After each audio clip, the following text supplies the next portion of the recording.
Tokyo, 1897. The reports had been right, Sun Yat-sen realizes. Tokyo is a hotbed of revolutionaries, a mix of Chinese reformers, Philippine independence fighters, Japanese ultranationalists, and student radicals of all stripes. The Japanese government both sheltered and aided them, hoping these agitators would unite a pan-Asian alliance and drive the Western powers out of Asia. Sun's objective was clear. Not only did he need to build a coalition from these rival groups, he needed to make them an army.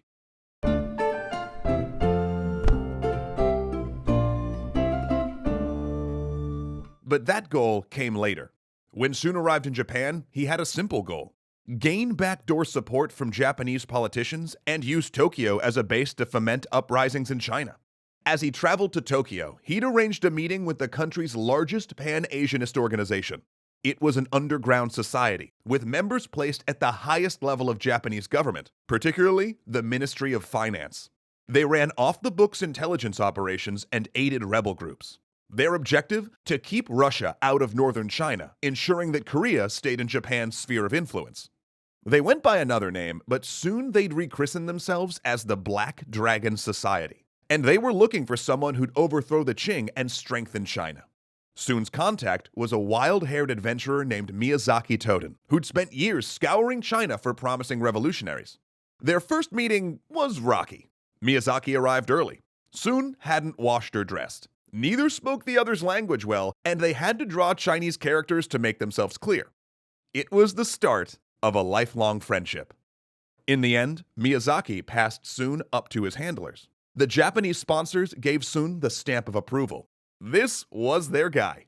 Within weeks, they'd given Sun a house in Tokyo under an assumed name, and they plugged him into their network. Miyazaki would serve as representative in areas Sun couldn't travel. The alliance was not without its contradictions. Revolutionaries, like Sun, wanted to overthrow the Qing, particularly because it had opened the doors to Japanese imperialism. And on the other side, many Japanese pan-Asianists didn't want to end colonialism so much as make Japan the sole colonial power. They wanted a strong China, but as a puppet state. In fact, decades later, the same ultranationalists supporting Sun would usher in an age of Japanese militarism and invade China. Yet they had what Sun needed: protection, contacts, and access to military weapons. So he took their help, while also dispatching friends to undermine Japanese rule in Taiwan. But Sun was increasingly running into a problem. He had competition. In 1898, a group of Confucian scholars persuaded the emperor to endorse an ambitious reform program. But 100 days later, the Dowager Empress shut it down by staging a coup and putting her nephew, the emperor, under house arrest. The reformers fled to Tokyo, where their new group began poaching Sun's recruits and fundraising efforts. He reached out in hope of forming an alliance, but the reformers refused. They were monarchists from an elite bureaucracy and wanted nothing to do with this peasant. So, Sun forged other ties. During the Spanish-American War, he covertly bought arms from the Japanese and shipped them to Philippine independence fighters. He'd hoped that a liberated Philippines would provide a new base for Chinese revolutionaries, but the arms ship sank and the revolt failed. Meanwhile, he dispatched agents throughout Southeast Asia, opening new chapters of the revived China Society and solidifying himself as the organization's sole commander. But the reformers were still outpacing them. Sun worried that the revived China Society wouldn't stay relevant. Then, fate played its bloody hand. In the years since Sun fled China, imperial powers had become ever more bold about slicing the Chinese melon. More territory, more economic concessions, special rights for missionaries and Christians. At all levels of Chinese society, people feared their country would go the way of Africa. The result was backlash. The Boxer Uprising assailed Western establishments across China and besieged Beijing's foreign quarter. The Dowager Empress publicly backed them, hoping to wrest control back from the great powers. An 8-nation coalition invaded and trounced the Boxers, driving the Dowager Empress from the Forbidden City. And amidst the chaos, Sun launched his second uprising, again in southern China and again using triad societies. This time, though, the triads defeated the government troops sent to crush them. They barreled towards Guangzhou, picking up recruits, triggering a larger rising than Sun had hoped, and shortly 10,000 men marched with them. But the plan hinged on Sun sending a cache of Japanese arms, and there'd been a change in government. Sun supporters were out, and the government reneged on the shipment. Sun ordered the army to disperse. It was deeply frustrating. They'd poured years of resources into the revolt, and now they had to raise that money again. So Sun hit the road on a fundraising tour, visiting overseas Chinese throughout Southeast Asia. He passed through Hawaii to obtain a forged birth certificate, then used it to cross into the United States, where non-Chinese citizens weren't allowed to travel. He joined a triad society so he could move city to city under their protection. At every stop, he saw how badly the reformists had depleted his ranks. But outlooks were starting to change. In 1904, Japan went to war with Russia, challenging them over Chinese territory they'd seized during the Boxer Uprising. The Imperial Japanese Navy destroyed 2 Russian fleets, forcing them to abandon the territory and formalizing Korea as a protectorate. It rejuvenated Sun's message and damaged the reform arguments. Defeating a European power was a win for Pan-Asianism, but the contrast between a rising Japan and deteriorating China highlighted Qing incompetence. Could such an impotent, weak government even be reformed? Wouldn't it be better to scrap it and start something new? China was larger than Japan in every measure, Sun told the Chinese Americans. If Japan could defeat the czars, think of what a modernized, united China could achieve. And then he reached Europe, and the tide turned. Since the Sino-Japanese War, China had made several attempts at reform, including a push to modernize education. Chinese students increasingly went overseas to study as engineers, doctors, and scholars. But mostly, they learned the business of war.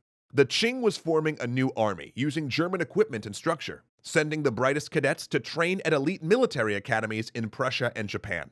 And these young, foreign-educated intelligentsia leaned towards revolution. Sun came to Europe seeking government support, but instead, a student group asked him to lecture. It was a tryout, he realized. They were looking for leadership. Sun spoke, proposing a government with the executive, legislative, and judicial branches of the American model, plus 2 from the imperial system, 1 for student examinations and another to police corruption. And he unveiled his 3 principles of the people, a guiding statement of what his revolution embodied. Nationalism, all Chinese ethnic groups united under one national identity; democracy, a state with a constitutional government; and the people's livelihood, an economic platform to combat poverty, reform land codes, and establish taxes. The student revolutionaries endorsed him, and magic started to happen. One of the things that had held Sun back was a lack of elite support. But now, he was among the up-and-comers of the new generation, who saw him as a key to the revolution. After all, once they overthrow the Qing, they'll need someone with foreign connections who can talk the great powers out of an intervention. And Sun was that man. The students, for their part, brought publishing muscle. In Tokyo, Singapore, and the foreign quarters of Shanghai, young radicals were turning out revolutionary books and magazines by the stack. Neither government nor culture was sacred. In their pages, the feminist revolutionary Chu Jin argued against foot binding and forced marriage. She pledged to die rather than betray the revolution and walked the streets of Tokyo dressed in a Western man's suit. And these radical publications started promoting Sun's ideas. Within months, Sun drew the radicals and rebels into an alliance and started to plan new revolts. In fact, over the next 6 years, he would plan, coordinate, or sponsor 8 uprisings.